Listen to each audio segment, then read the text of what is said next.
प्यारे बच्चों, मैं विपुल कुमार परेवा, assistant professor in zoology, government PG college Dausa. आज का हमारा टॉपिक है बीएससी थर्ड ईयर जूलॉजी के अंदर एपीकल्चर। इससे पहले हम इकोलॉजी के ऊपर बात कर रहे थे। ये बीच में ऑन डिमांड एक लेसन आया है कि साहब एपीकल्चर के बारे में बताइए, तो मैं आपको आज एपीकल्चर के बारे में ही थोड़ा सा बताऊंगा। ये इकोनॉमिक जूलॉजी का पेपर है। इकोनॉमिक जूलॉजी जूलॉजी की वह ब्रांच या बायोलॉजी की वह ब्रांच जिसमें जीवों के आर्थिक महत्व का अध्ययन किया जाता है।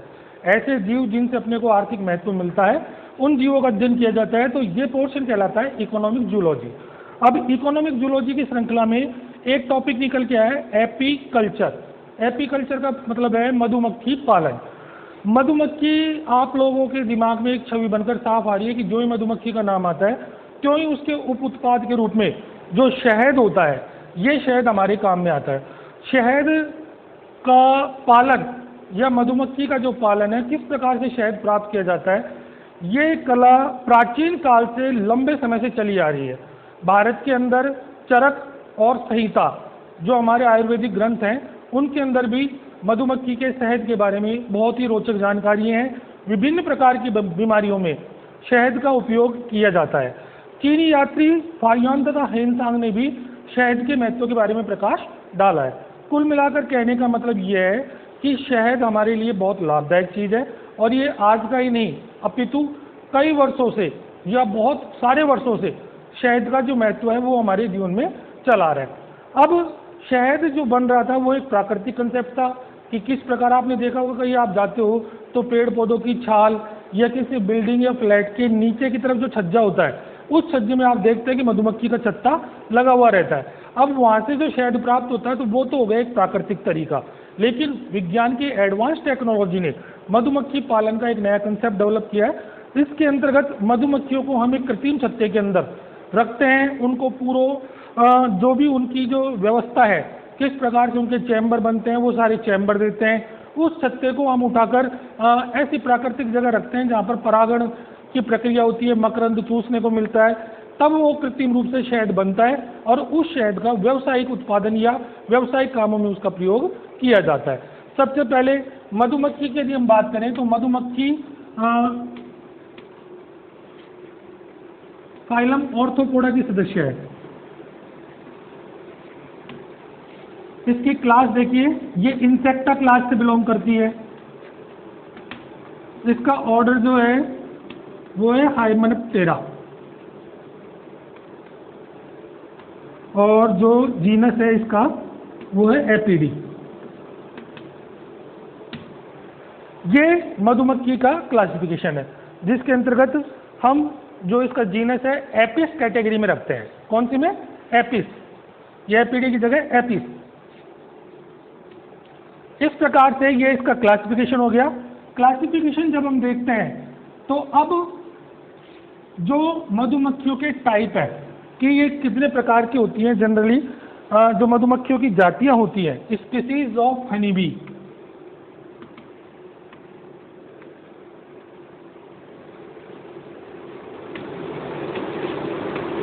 सबसे पहले इसके अंदर आ रही है एपिस डॉर्सेटा।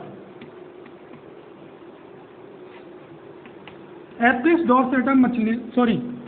डॉर्सेटा मधुमक्खी को जाइंट हनी बी भी कहते हैं। इसका आकार बड़ा होता है, फलस्वरूप इसको जाइंट हनी बी भी कहते हैं। इसका दूसरा नाम सारंग या बॉम्बोरा,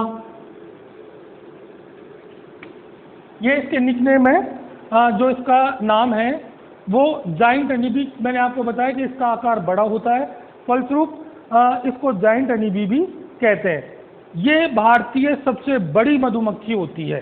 भारत के अंदर पाई जाने वाली सभी मधुमक्खियों में जो इसकी साइज होती है वो बड़ी होती है, फलस्वरूप जाइंट हनी बी इसका नाम है। मधुमक्खी सारंग नाम भी है, बम्बोरा नाम भी है। यह लगभग इसके एक छत्ते से, जो इसका एक छत्ता होता है, उससे लगभग 15 से 40 किलो शहद प्राप्त होता है। इसके एक छत्ते से 15 से 40 किलो शहद प्राप्त होता है। यदि कई बार देखिए क्वेश्चन आता है कि सबसे ज़्यादा शहद प्रदान करने वाली मधुमक्खी का नाम बताइए, तो उसमें जो नाम आएगा वो होगा एपिस डॉर्सेटा। सबसे ज़्यादा मात्रा में ये हमको शहद प्रोवाइड करती है। लेकिन इसके आक्रामक स्वभाव के कारण, गुस्सैल प्रवृत्ति की, डंक मारने की प्रवृत्ति के फलस्वरूप यह पालन योग्य नहीं है। यदि अपन चाहें कि साहब इसका पालन कर लें तो अपन इसको नहीं पाल सकते, बिकॉज इसका स्वभाव बहुत आक्रामक होता है और ये डंक मारती है। सेकंड है एपिस इंडिका। एपिस इंडिका को मोना मधुमक्खी भी कहते हैं। क्या कहते हैं? मोना मधुमक्खी, भारतीय मोना मक्खी। ये साइज में सारंग से छोटी होती है। यदि कंपेरेटिव इसकी स्टडी की जाए तो जो डॉर्सेटा है या सारंग जो है उससे ये छोटी होती है, इससे भी शहद प्राप्त होता है, बट इसका जो स्वभाव होता है वो शांत होती है, तो ये पालन योग्य है। इसका आप कल्टीवेशन कर सकते हैं, इसको आप पाल सकते हैं, फलस्वरूप इससे हमें शहद प्राप्त होता है। नेक्स्ट है एपिस फ्लोरिया, इसको मिटा देते हैं।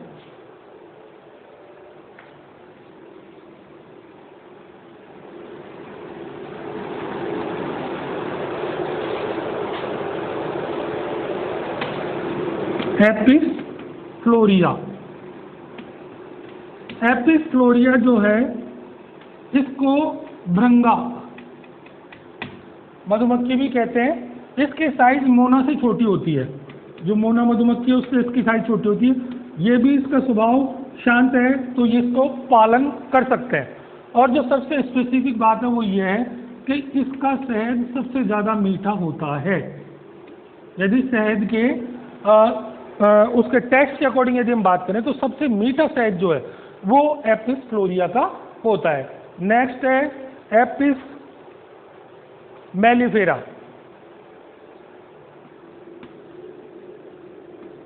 एपिस मेलिफेरा, इसे यूरोपियन मधुमक्खी भी कहते हैं, यूरोपियन हनी भी। ये लगभग मोना मधुमक्खी से 9 से 10 गुना ज़्यादा शहद प्रदान करती है। अपन ने सेकंड नंबर पे पढ़ा था ना, भारतीय मधुमक्खी, मोना मधु, तो मोना मधुमक्खी से ये लगभग 9 से 10 टाइम ज़्यादा शहद हमको प्रोवाइड कराती है। शांत स्वभाव के कारण इसका पालन संभव है। यदि इसको पालने के बारे में, कल्टीवेशन के बारे में बात करें तो इसका जो बिहेव होता है वो कूल होता है और शांत स्वभाव होने के कारण इसको हम आसानी से पाल सकते हैं। नेक्स्ट है, ये हमने स्पीसीज ऑफ हनी बीज देखी। अब एक चीज आती है टाइप्स ऑफ कास्ट, प्रभेद जो है उस प्रभेद में क्या क्या रहता है वो देखिए।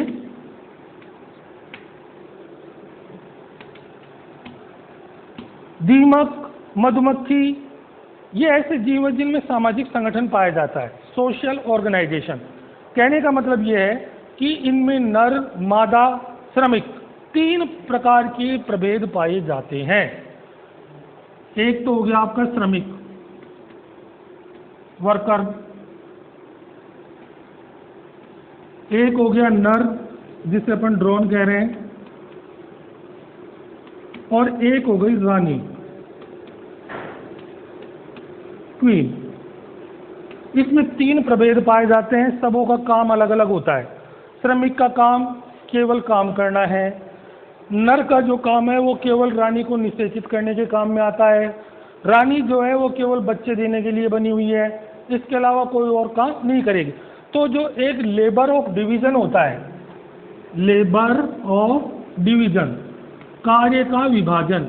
जैसे अपन घर में कह दें कि साहब मार्केट का सारा काम आपको करना है, घर की साफ सफाई का काम आपको करना है, तो हम कामों का एक बंटवारा कर रहे हैं, श्रम का विभाजन कर रहे हैं। तो वो विभाजन मधुमक्खियों में इजीली बेस्ट तरीके से देखने को मिल रहा है। अब देखिए ये प्रकार और जो प्रभेद बने हैं इनकी हम पहले बात कर लेते हैं कि किस प्रकार से प्रभेद बनते हैं। रानी जो है उसका जीवन काल केवल अंडे देने के लिए होता है, ये लगभग 4 से 5 साल इनका औसत जीवन काल होता है। और नर जब इनके साथ मैटिंग करता है तो नर अपने शुक्राणु रानी के ब्लड पाउच के अंदर छोड़ देता है। इनकी संख्या लगभग 1.5 से 2 लाख तक हो सकती है। अब रानी क्या करती है, रानी भी यहाँ 2 टाइप से रिप्रोडक्शन शो करती है। एक में ये फर्टिलाइजेशन दिखाती है, दूसरे में पार्थेनोजेनेसिस की प्रक्रिया दिखाती है, जिसमें अनिषेक जनन के फलस्वरूप बिना निषेचन के सीधे ही संतान उत्पन्न हो जाती है। अब जब निषेचन होता है, मैटिंग होती है, तो निषेचन के दौरान बनते हैं श्रमिक। श्रमिक जो बनेंगे ये निषेचन से बनेंगे, जबकि अनिषेक जनन से सीधे नर ड्रोन बन रहे हैं। क्योंकि इनका निषेचन नहीं हुआ तो ये अगुणित टाइप के रहते हैं, सीधा केवल एक एन लेकर ही आ रहे हैं। श्रमिक जो है उसी के अंदर ये श्रमिक बंदे होते हैं, बांझ। ये इनको पोषण देने के ऊपर डिपेंड करता है कि जो पोषण मिल रहा है उसके आधार पर। अब यदि मान लीजिए इसी को रॉयल जेली दे दी जाए, रॉयल जेली, तो ये रानी बन जाएगी, क्वीन। कहने का मतलब है निषेचित हुए अंडों को पोषण प्रदान करने के आधार पर उनका लिंग तय होता है। यदि उसको रॉयल जेली दी जा रही है तो वो मादा बनेगी, जिसे अपन क्वीन कह रहे हैं, और यदि उसको रॉयल जेली नहीं दी जा रही है तो वो श्रमिक बनेंगे, जो कि बंद होंगे, फर्टाइल। ये मादा होती है श्रमिक, लेकिन ये इनफर्टाइल होती है, ये अपने जीवन काल में प्रजनन की प्रक्रिया में भाग नहीं लेती है। अब एक एक का थोड़ा सा विस्तार से अध्ययन कर लेते हैं। सबसे पहले वर्कर की बात करें तो वर्कर का जो साइज होता है वो छोटा होता है। इनका काम छत्ते की सुरक्षा करना, पराग कणों को परागित करना, मकरंद चूसने की घटना। मकरंद ये चूस के लाते हैं तो अपने मुंह के अंदर जो इनका पाउच होता है, एक पोलन पाउच होता है, उसके अंतर्गत ये पराग कणों को रखते हैं, सॉरी मकरंद को रखते हैं। और इनके एंजाइम में, लार में कुछ एंजाइम पाए जाते हैं, वो सुक्रोज का ग्लूकोज में, ग्लूकोज का फ्रक्टोज में, फ्रक्टोज का लिविलोज में पाचन करके ये जब शहद बाहर से एकत्रित करके लाते हैं तो जो भी इनकी लार होती है उसको लाकर ये छत्ते के अंदर उगेल देते हैं, जो बाद में मकरंद शहद का रूप धारण करता है। अब इसमें भी 3 कैटेगरी मानी जाती है। जैसे वो श्रमिक जो बाहर फील्ड का काम देखेंगे उनको क्षेत्रीय श्रमिक कहते हैं। क्षेत्र श्रमिक जो बाहर फील्ड का काम देखेंगे, पराग कणों को मकरंद चूसने का काम करेंगे, फूलों को जज करेंगे। एक इनके अंदर अभी हम आगे पढ़ेंगे, फूल कितनी दूरी पर है, तो ये नृत्य के द्वारा भी उस चीज़ को एक दूसरे में संप्रेषण की प्रक्रिया को अंजाम देते हैं। उदर अभिलोदन नृत्य, वेगल नृत्य, ऐसे नृत्य हैं जिनसे ये बताते हैं कि साहब इसकी दूरी इतनी दूरी है। नाचने की तीव्रता, ये सब उसके दिशा निर्धारक का काम करते हैं। हम आगे के वीडियो में इसका अध्ययन करेंगे। दूसरा होता है युवा श्रमिक, जो नए श्रमिक बने हैं ताज़ा ताज़ा, वो युवा श्रमिक की कैटेगरी में होते हैं, वो छत्ते के अंदर रहते हैं। थर्ड है गृह श्रमिक। गृह श्रमिक का मुख्य कार्य छत्ते के अंदर रहना है और छत्ते की साफ सफाई, अंडों की देखभाल करना, वातन करना, अपने पंखों से वात करेंगे, जिसके फलस्वरूप ये शहद सूखने की प्रक्रिया को अंजाम देगा। आगे कई प्रोसेस इसके अंदर चलते रहते हैं। नेक्स्ट है नर या ड्रोन।